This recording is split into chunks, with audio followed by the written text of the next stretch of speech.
बातमीचे प्रायोजक आहेत Iqbal fashion, बेगमपेठ market, Solapur.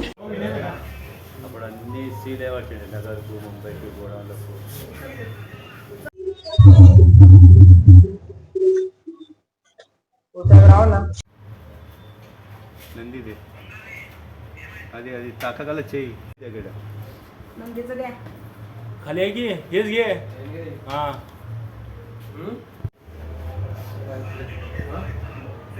खाली किरीट बघ किरीट त्या किरीटमध्ये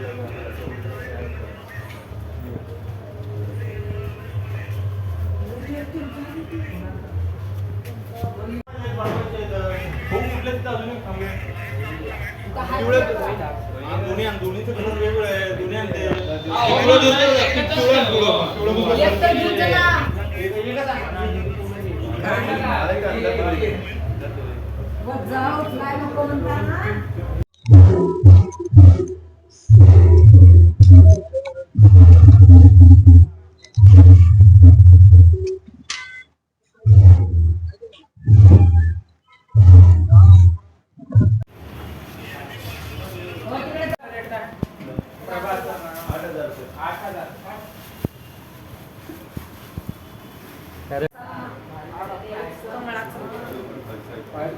काय केलंय हे बालाजी ठेवते हे बालाजी ठेव अरे 3-4 गोटी ना की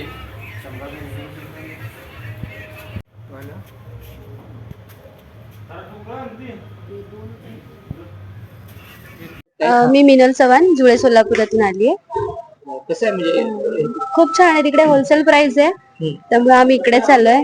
आणि दरवर्षीपेक्षा यावर्षी इनोव्हेशन जास्ती आहेत आणि कलर्स वगैरे फार अट्रॅक्टिव्ह आहेत।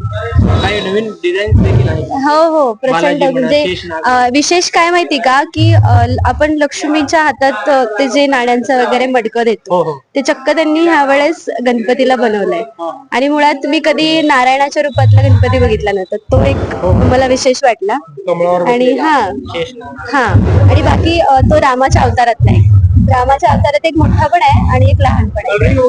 कलरिंग सुंदर आहे आणि अजून एक लहान मूर्ती तिथे अक्षरशः अशी देवी सारखी आहे, प्रसन्न, असं चेहरा खूप अट्रॅक्टिव्ह आहे त्याचा। म्हणजे दरवर्षीपेक्षा यावर्षीचं इनोव्हेशन वेगळं। आम्ही ऑलरेडी एक बुक केलाय, आता अजून 2-3 बुक करण्यासाठी आलो इकडे। थँक्यू।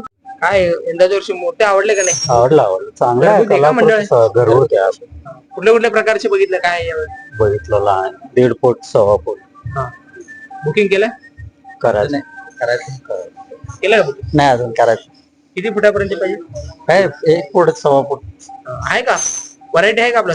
व्हरायटी आहे तर पण रेटच जास्त सांगू लागले।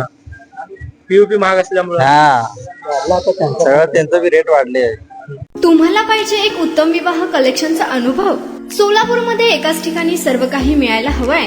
आमच्या इक्बाल फॅशन मध्ये मिळतंय तुमच्या विवाहासाठी सर्व काही। लेहंगा, साडी, मटेरियल, रेडीमेड आणि मुलांसाठी स्पेशल वेअर। प्रत्येक गोष्टीत दिली आहे खास सजावट, आकर्षक डिझाईन्स आणि दर्जा, आश्चर्यकारक डिझाईन्स आणि कस्टमायझेशन सह तुमच्या लग्नाचा दिवस खास बनवा। आणि हो, आमचं मोठं कलेक्शन तुमच्या सर्व गरजा पूर्ण करेल। आकर्षक रंग आणि स्टायलिश डिझाईन्स फक्त इक्बाल फॅशन मध्ये। इक्बाल फॅशन सोलापूरचा अग्रगण्य विवाहासाठीच्या कलेक्शनसाठी आणि तुमच्या सुंदर दिवशी आणा इक्बाल फॅशनचा स्पर्श। मग आताच भेट द्या इक्बाल फॅशनला। आमचा पत्ता बेगमपेठ मार्केट, सोलापूर।